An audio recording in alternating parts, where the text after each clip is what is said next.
there are reports of training happening in and outside of different cities in northern Mali, in particular in Timbuktu and Benghazi.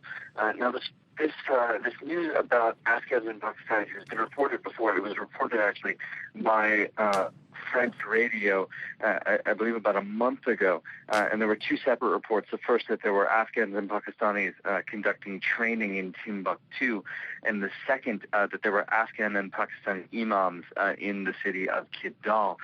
So this has been reported elsewhere before, but unfortunately, without being there, it's just impossible to confirm or without seeing any further evidence.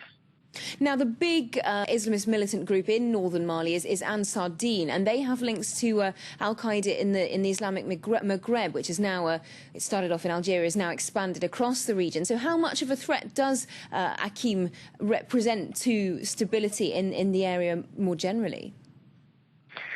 Well, I think they do pose a threat insofar as they have staged attacks in various countries in the region, in Mauritania, Algeria, Niger, and Mali in the past.